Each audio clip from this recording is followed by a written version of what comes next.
여러분 도대체 무슨 얘기를 하는지 사실은 이 본문을 읽을 때 우리가 잠시라도 좀 혼동이 될 수도 있을 것 같습니다. 왜냐? 등장하는 이름이 아주 유사하기 때문입니다. 발람이 나오고 발락이 나옵니다. 발락, 발람. 그래서 좀 자세하게 들여다봐야 되는 본문인데요. 내용은 이렇습니다. 우리가 앞서 민수기 20장, 20장 그리고 21장 이스라엘 백성들이 이제 요단 동편을 향해서 진격하고 있습니다. 행군이란 말을 해도 부족함이 없습니다. 이 광야에 40년 차 되었을 때 하나님께서 이제 요단을 건너 가나안을 그들에게 허락할 마지막 시간입니다. 40년의 시간. 이 시간에 그들이 오랜 38년 전에 가나안을 정탐했던 그들의 꿈이, 그들의 비전이 비로소 이루어지는 시간이라 말해도 되겠습니다. 하나님께서 그들 가나안 땅을 점령하기 위해서 그 가나안 땅으로 들어가는 길에 있는 요단 동편에 있는 가나안 족속들, 특히 아모리 족속들, 지금 오늘 본문에 등장하는 모압 족속, 그리고 또한 시온의 나라, 뭐 이런 여러 나라들을 하나님께서 앞서 가시면서 그들의 나라를 길을 열어 주셨습니다. 그럼에도 불구하고 하나님의 뜻을 방해하는 이방 나라들을 하나님께서 철저하게 멸하시는 일들이 일어났습니다. 그러다 보니까 여러분 소문은 마치 발이 달린 것처럼 너무나도 빠르게 주변 근동에 전파되고 있었습니다.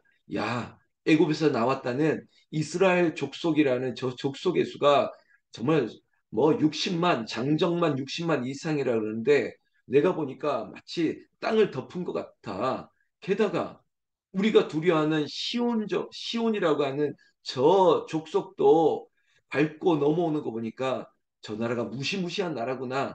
여러분 마치 그런 소문이 쫙 퍼진 것이죠. 그 소문을 들었던 한 나라, 앞으로 이스라엘 민족에게 끝까지 불편한 나라로 이렇게 쓰임 받는 모압이라는 족속의 나라가 이 소문을 들었습니다. 바로 그 옆에 있었는데 이런 얘기예요. 2절 말씀해 보면 십볼의 아들 발락이 이스라엘이 아모리에게 행한 모든 일을 보았으므로 여러분 아모리에 했던 일들을 들었다는 겁니다. 그리고 시온이라고 하는 무시무시한 왕자를 하나님께서 넘어섰다는 그 소식도 들은 거예요. 3절 보면 한마디로 이런 상황입니다. 뭐 요즘 말로 하면 멘붕이 온 거죠. 모압이 심히 두려워하였으니 이스라엘 백성이 많음으로 말미암아 모압이 이스라엘 자손 때문에 번민하더라. 이거예요. 심히 두려웠다, 번민했다 이거죠. 무엇 때문에? 이스라엘 족속의 기세 때문에. 그러다 보니까 여러분 어제도 그런 표현했지만 여러분 기세에 눌리면 안 되는 겁니다. 기가 죽으면 안 되는 거예요. 싸워보지도 않고 야, 저 나라는 강력한 나라구나. 마치 우리가 링 위에 올라가기도 전에 눈싸움 끝에 기가 확 죽어버리면 안 되는데 여러분 모압 사람들이지만 지금 모압 왕 발락입니다. 발락이 이미 기가 죽은 거예요. 두려웠다. 번민하였다.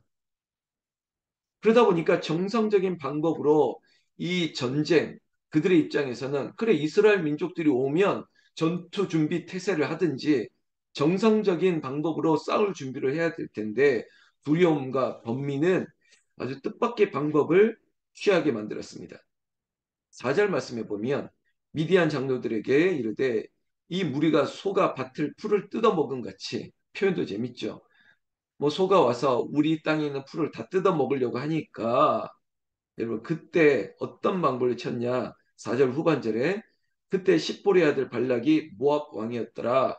그가 사신을 부올의 아들 발람의 고향인 강가 부돌에 보내어 발람을 부르게 하여 이르되 보라 한 민족이 애굽에서 나왔는데 그들이 지면에 덮여서 우리 맞은편에 거주하였고 지금 이런 얘기는 이제 발락이 정상적인 방법이 아니라 저 부돌에 한 선지자가 있는데 그 선지자를 통해서 마치 주술을 하자, 뭐 어떤 저주를 하자, 막 이런 거예요.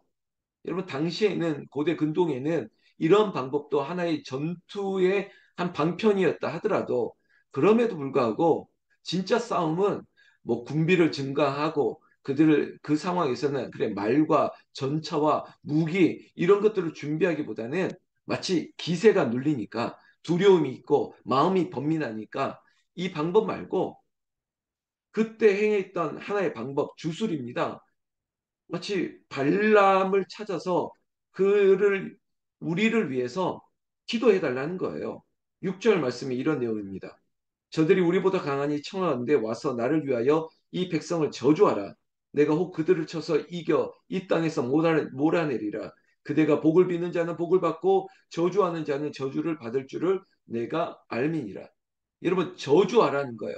저주가 준비라는 거죠. 전투의 한 준비라는 겁니다. 그런데 과연 이런 방법이 옳은 방법입니까? 우리는 되물어야죠. 오늘 매일 성경이 하나님의 모략 이런 제목을 썼는데 여러분 하나님의 뜻은 하나님의 지혜는 그리고 성경에 보면 우리에게도 비둘기 같이 순결하고 뱀같이 지혜로워하라 막 이런 하나님의 말씀도 있죠. 우리에게 있어서 지혜가 필요할 때가 있습니다. 근데 그 지혜를 써야 되는 그 지혜의 그 방편, 그것들을 우리는 봐야 되는데 하나님의 지혜, 하나님의 뜻, 하나님께서 우리에게 원하시는 것, 그것을 따라가는 것이 우리에게 지혜인데 하나님의 지혜보다 이 세상에 앞서는 것이 없습니다. 그런데 하나님의 지혜라는 표현을 쓰지 않고 모략이라고 하는 단어를 쓰는 이유가 있습니다. 하나님의 모략 이런 책 제목도 있는데 왜냐? 지금 발락은 이스라엘을 두려워해서 그가 알고 있는 발람을 회유하여서 이스라엘 백성을 저주하게 시키는 거예요. 그냥 요구하기 힘드니까 소위 말하는 복채, 돈을 준비했습니다. 뒷돈을 준비해서 이거 줄 테니까 내가 원하는 대로 이스라엘을 저주해. 여러분 그래도 발람이 영적인 예민함이 있었던 사람, 선지자였기 때문에 하나님께 그 밤에 물었던 것입니다. 어떻게 하면 좋겠습니까? 이런 거죠. 9절 말씀에 하나님이 발람에게 임하여 말씀하시되 여러분 발락, 발람 구분해야 됩니다. 모압 왕은 발락 그리고 이 선지자는 발람인데 하나님이 발람에게 지금 말씀하고 있는 것입니다. 여러분 쭉 읽지 않겠습니다. 한마디로 이겁니다. 저주하지 말라는 겁니다. 한 줄로 저주하지 말아라. 12절에 조금 더 길게 얘기하면 너는 그들과 함께 가지도 말고 그 백성을 저주하지도 말라. 그들은 복을 받은 자들이니라. 여러분 딱 한 줄입니다. 그들은 복을 받았기 때문에 저주하지 말라는 거예요. 그래서 지금 너를 회유하러 돈을 들고 왔다고 그 돈에 눈이 멀어서 혹해서 따라가거나 그 요구에 응하지 말라는 겁니다. 여러분 여기까지 딱 끊어놓고 우리에게 하나의 어떤 여러분 말씀은 항상 교훈을 잡아야 되거든요.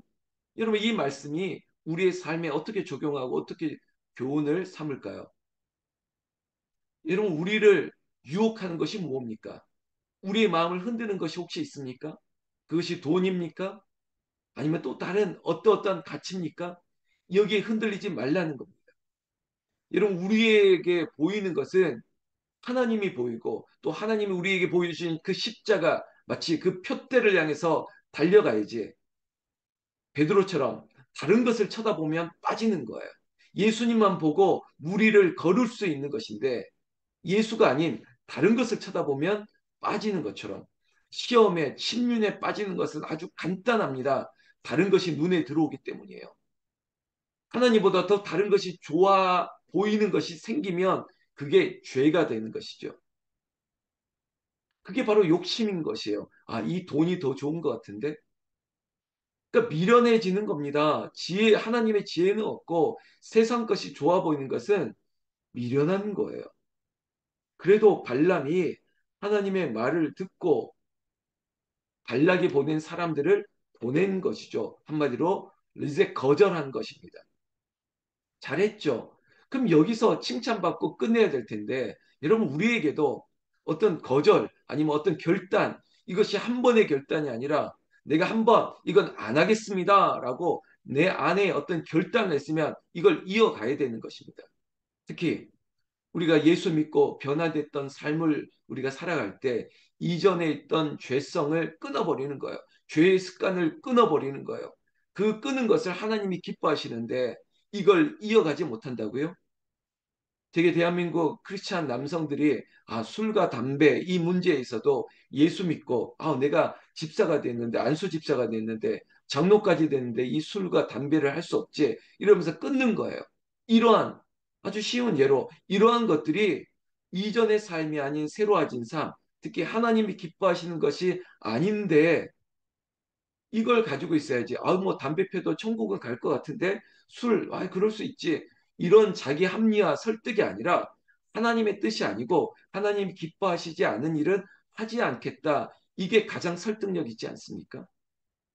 발람, 이 발람 선지자에게는 하나님이 오셔서 그들을 저주하지 말아라.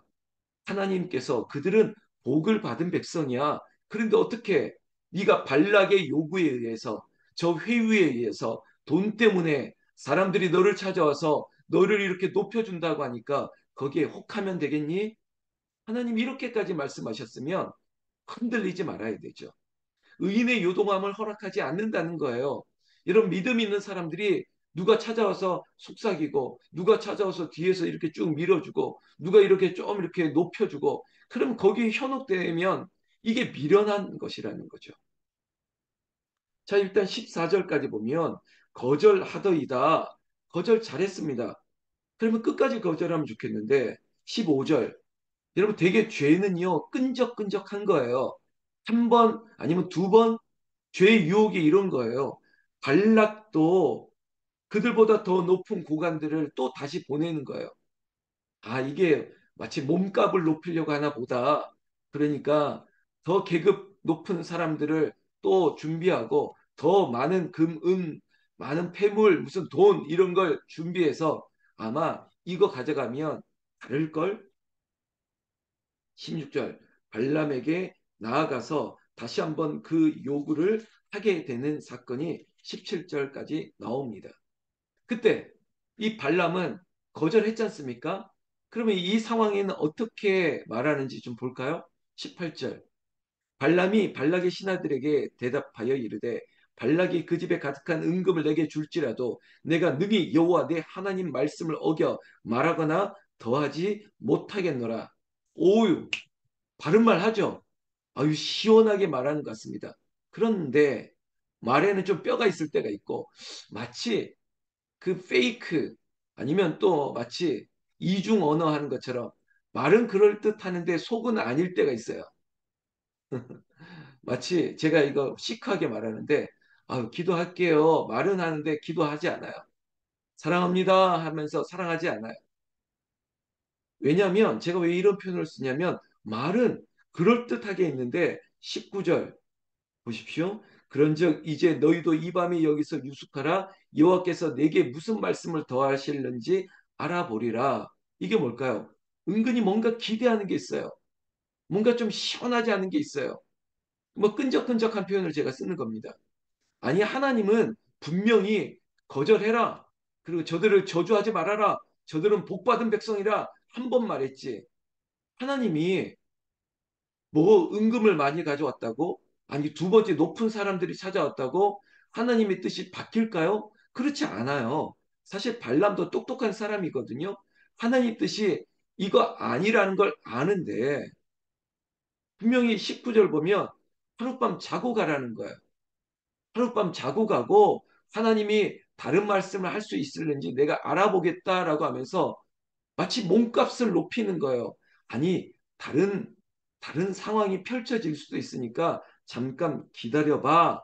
이렇게 몸값을 높이는 거죠. 이거 올바른 거 아닙니다. 여러분, 인간적으로 하지 마세요. 사람이 뜻으로 하는 게 아니에요. 하나님의 뜻이 무엇인지 분명히 아는 게 우리의 지혜예요. 여러분, 지혜가 무엇입니까? 우리가 성경에 잠언서에서 배웠지 않습니까? 여호와를 경외하는 것이 지혜의 근본이에요. 하나님을 두려워할 줄 알아야 돼요. 하나님이 아니다라고 했으면 아닌 거예요. 그럴 수 있겠죠. 하나님 그래도 제 생각이 맞을걸요? 이렇게 하는 게 맞을 거예요. 여러분 20장, 21장 보면 내가 원하는 방향대로 안 하기 때문에 또 시험 들잖아요. 이 길이 아닌가 봐. 이건 내 스타일이 아니야. 이런 게 위험하다니까요. 지금 발람도 한편으로는 야, 이렇게까지 날 찾아온 사람이 있는데 내 인기가 이렇게 높아졌는데 아니 지금 연봉도 이렇게 많고 지금 이런 뇌물도 이렇게 많이 가져왔는데 이 흔들린 거죠. 20절. 그럼 하나님은 어떻게 했을까요?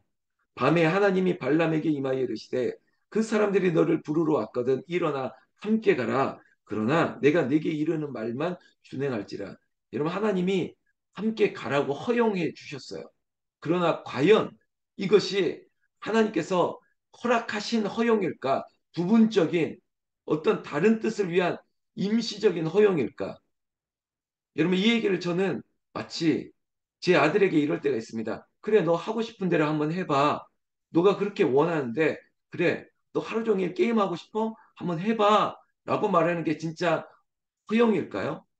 아니에요. 뭔가 이것을 허용하는 것척 하다가 큰 한번, 요놈 한번 제대로 한번 가르쳐야겠다라고 뭔가 하나님이 작정하는 게 있다니까요. 지금도 마찬가지예요. 발람에게 안 된다 얘기했지 않습니까? 그럼 안 되는 걸 알아야 될 텐데 두 번째, 아유 하나님이 다른 뜻이 있을 것 같아. 그 말은 뭐냐? 가고 싶다는 거예요. 그리고 이 돈 받고 싶다는 거예요. 그러면 하나님께서 그래 한번 가봐 이런 거예요. 여러분 어투를 잘 보십시오. 그래 하고 싶어? 해봐. 이거랑 하십시오라는 거랑 다르겠죠. 하나님이 허용한 게 아니에요. 그래 하고 싶으면 가봐라. 여러분 어떤 일이 일어났을까요? 내일 새벽에 나오십시오. 재밌습니다. 아주 재미난 이야기. 디즈니 애니메이션 같은 이야기. 막 동물이 말을 하는 그런 얘기가 나옵니다. 여러분 내일 하나님의 뜻이 어떻게 펼쳐질까? 여러분 우리는 알아요. 하나님이 한 번 아니면 아닌 거예요. 여기서 우리는 교훈을 삼읍시다. 하나님의 지혜보다 앞서지 않습니다. 하나님을 두려워합시다. 세상 그 어떤 것보다 하나님보다 귀한 것은 없습니다. 그것이 우리의 은혜가 되고 그리고 우리의 기적이 되기를 우리 주 예수님의 이름으로 축원합니다. 축원합니다. 기도하겠습니다.